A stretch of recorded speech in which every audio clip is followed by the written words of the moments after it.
तो यक्षिणी सीरीज़ का जो पार्ट 4 है वो रिकॉर्ड हो गया है, लेकिन हम कुछ ज़्यादा ही ढीठ हैं क्योंकि हम एक और कहानी जो है वो रिकॉर्ड करने वाले हैं और ये किए है हॉन्टेड टीवी पर। ये जो मैंने कहानी वो रात में लिखी है और कल वीडियो भी नहीं आई थी, तो बारिश बहुत ज़्यादा तेज़ हो रही है। मेरे बालों से आपको पता लग रहा होगा। तो जो हॉन्टेड टीवी है उसे अभी हम रिकॉर्ड करेंगे क्योंकि 2 वीडियोस जाना तो ज़रूरी है क्योंकि कल भी नहीं गई थी। तो यार मैं अपना फ़र्ज़ देखो निभा रहा हूँ यार, बारिश में भीग कर, तूफ़ानों का, तेज़ हवाओं का सामना कर कर। तो आप भी अपना फ़र्ज़ ज़रूर निभाएं, नीचे दिए गए लाइक बटन को प्रेस कर दें। 1995 मेरी ज़िंदगी का सबसे डरावना साल, जब मैं तकरीबन 15 साल का था। मेरे पापा एक रात टीवी लेकर आए थे। उस वक्त टीवी का काफ़ी ज़्यादा चलन चल रहा था, लोग काफ़ी ज़्यादा टीवी खरीद रहे थे। और एक रात जब मैं अपने घर में अपने खिलौनों के साथ खेल रहा था, तभी डोरबेल बजी और मुझे पता था कि मेरे पापा ही होंगे। मैं दौड़ता हुआ गया और मैंने दरवाज़ा खोला। तब मैंने देखा कि मेरे पापा के हाथ में एक बहुत बड़ा बॉक्स था और उस बॉक्स के बाहर टीवी बना हुआ था। और फिर मैं समझ गया कि मेरे पापा ने टीवी ख़रीदा। जैसे ही मैंने टीवी को देखा, मैं काफ़ी ज़्यादा खुश हुआ क्योंकि उस वक्त मेरे पास कुछ ज़्यादा खेलने के लिए नहीं था। मैं काफ़ी ज़्यादा खुश हुआ कि चलो अब टीवी देखकर काफ़ी अच्छा टाइम पास हो जाएगा और मज़ा भी आएगा। मेरे पापा ने टीवी के बॉक्स को साइड में रखा और मुझसे कहा कि मैं उसे छेड़ूंगा। मैंने अपने पापा की बात मानते हुए उस बॉक्स को एक जगह पर रहने दिया, उसे मैंने हाथ तक नहीं लगाया। मेरे पापा फ्रेश होकर फिर बाहर आए। उन्होंने अपने ऑफिस के जो कपड़े थे वो उतार दिए और घर में रहने वाले जो नॉर्मल कपड़े होते हैं वो पहन लिए। और उसके बाद उन्होंने उस बॉक्स को खोला और उसमें से फिर एक चमकता हुआ टीवी निकला, जिसे देखकर मैं काफ़ी ज़्यादा खुश हुआ। मेरे चेहरे पर एक मुस्कुराहट आ गई। मेरे चेहरे पर खुशी को साफ साफ देखा जा सकता था। मेरे पापा ने उस टीवी को हमारे घर के सोफ़े के ठीक सामने रखा। मेरी जो मॉम थी वो किचन में खाना बना रही थी और जब उन्होंने आवाज़ सुनी तब वो भी बाहर आई और उन्होंने जब टीवी को देखा तब वो भी काफ़ी ज़्यादा खुश हुई क्योंकि घर के काम करने के अलावा उनके पास कुछ और नहीं था टाइम पास करने को। मेरे पापा ने उस टीवी की जो केबल होती है उसे पावर सॉकेट में लगाया और स्विच ऑन किया।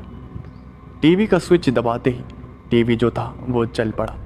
जैसे ही हमने पहली बार टीवी को चलते हुए देखा तब ऐसा लग रहा था जैसे कोई चमत्कार ही हो।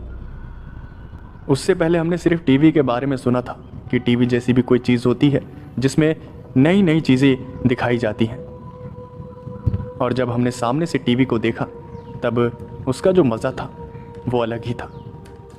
मैं 15 साल का था और मैं काफ़ी ज़्यादा खुश हुआ। मैं उसमें कार्टून देखने लगा। मेरे पापा मुझे खुश देखकर वो भी मुस्कुरा रहे थे और मेरी मम्मी भी। मैं लगातार टीवी को देखता रहा और जब घर में खाना बन गया तब मैं खाना खाने के लिए अपने पापा के साथ बैठ गया। खाना ख़त्म करने के बाद जब मैं टीवी वापस देखने लगा तब मेरी मॉम ने मुझे टीवी देखने से मना कर दिया। उन्होंने कहा कि रात काफ़ी ज़्यादा हो गई है, जिसकी वजह से अब मुझे सो जाना चाहिए क्योंकि अगले दिन स्कूल भी जाना था। अगर मैं ज़्यादा देर तक टीवी देखता तब सुबह मेरी आंखें नहीं खुलती, और ये बात बिल्कुल सच थी। इसलिए मैं बिना कुछ बहसबाजी किए वहाँ अपने रूम में चला गया सोने के लिए। लेकिन जैसे ही मैं बेड पर लेटा तब मुझे अजीब सी बेचैनी हो रही थी। मुझसे रहा नहीं जा रहा था। मुझे बार बार टीवी देखने का मन कर रहा था। काफ़ी देर तक मैंने अपने आप को कंट्रोल किया और फिर जैसे तैसे मुझे नींद आई। लेकिन तकरीबन रात के 2 बजे मुझे पता नहीं क्या हुआ, मेरी जो नींद थी वो खुल गई। मैंने आसपास देखा तब मेरे दिमाग में आया कि मम्मी पापा तो सो गए होंगे, इसलिए चलो टीवी देख लिया जाए। मैं चुपचाप दबे पाँव सीधा नीचे गया और उसके बाद जब मैंने वहाँ नीचे का नज़ारा देखा तब उसे देखने के बाद मैं थोड़ा हैरान हो गया क्योंकि टीवी चालू था। टीवी म्यूट मोड पर था, आवाज़ कुछ भी नहीं आ रही थी लेकिन चल रहा था। मुझे लगा कि शायद मेरे पापा टीवी देख रहे होंगे और ऑफ़ करना भूल गए होंगे।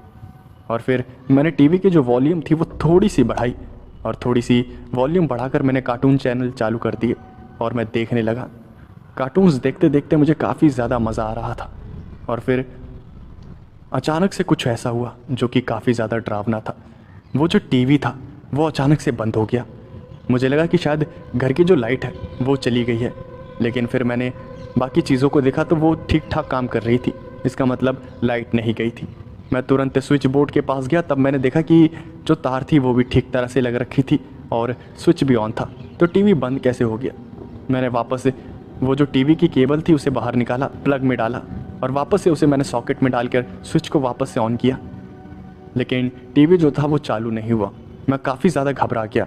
मुझे ऐसा लग रहा था जैसे टीवी ख़राब हो गया, और इस बात से मेरे जो पसीने थे वो छूट गए थे, क्योंकि अगर मम्मी पापा को पता चलता कि टीवी मैंने ख़राब कर दिया है तब वो मुझे काफ़ी ज़्यादा डांटते। इसलिए मैं टीवी को चालू करने की कोशिश करने लगा। टीवी को चालू करने की कोशिश मैंने बहुत ज़्यादा की, लेकिन टीवी चालू नहीं हुआ। मैं टीवी के पास गया और मैंने ध्यान से सुना तो टीवी के स्पीकर से कुछ आवाज़ आ रही थी। वो आवाज़ काफ़ी ज़्यादा धीमे थी, जिसकी वजह से मुझे कुछ भी ठीक ठाक सुनाई नहीं दे रहा था। और फिर मैंने सोचा कि चलो कान लगा के सुना जाए कि आखिर टीवी के स्पीकर से आवाज़ क्या आ रही है। और फिर मैंने जैसे ही टीवी के स्पीकर्स पर कान लगाए तभी मेरे कानों में एक आवाज़ आई।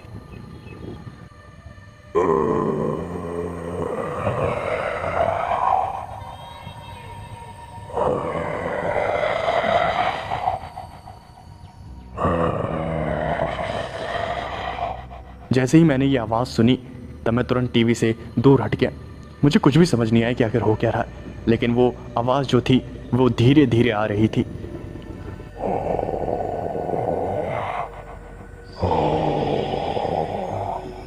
मैं इतना ज़्यादा घबरा गया था कि मुझे कुछ भी समझ नहीं आ रहा था, और मैंने तुरंत टीवी का जो प्लग था उसे बाहर निकाल दिया ताकि वो जो आवाज़ है वो आना बंद हो जाए। मैंने स्विच ऑफ किया और जो टीवी की केबल थी उसे बाहर निकाल दिया, लेकिन डराने वाली बात तो ये थी कि वो आवाज़ फिर भी आ रही थी। वो आवाज़ जो थी वो कानों में मेरी गूंज रही थी।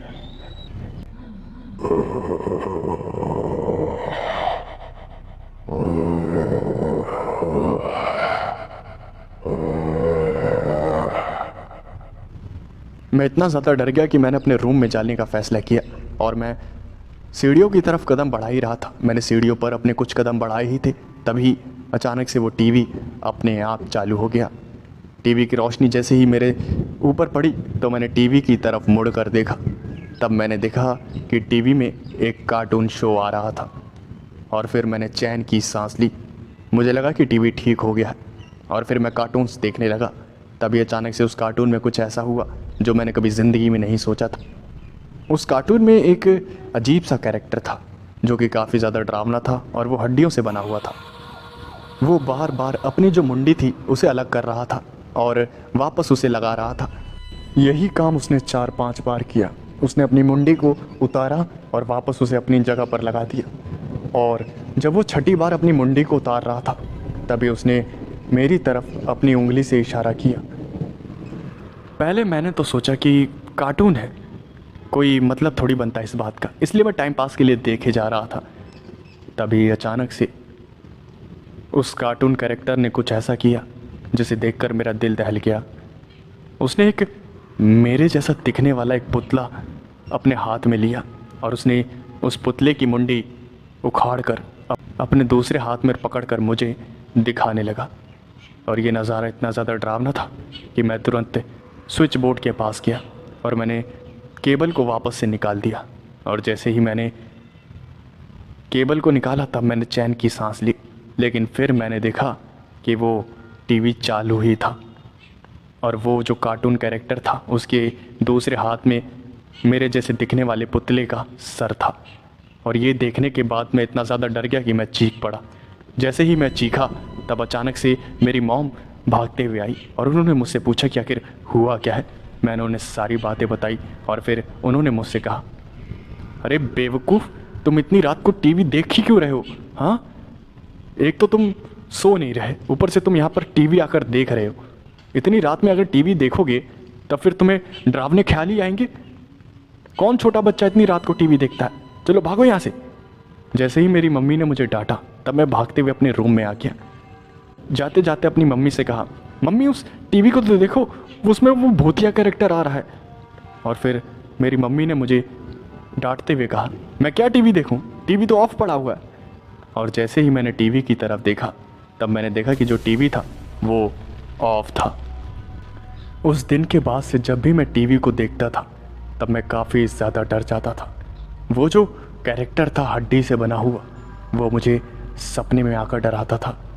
और ये सब इतना ज़्यादा डरावना होता था जिसकी कोई हद नहीं होती थी।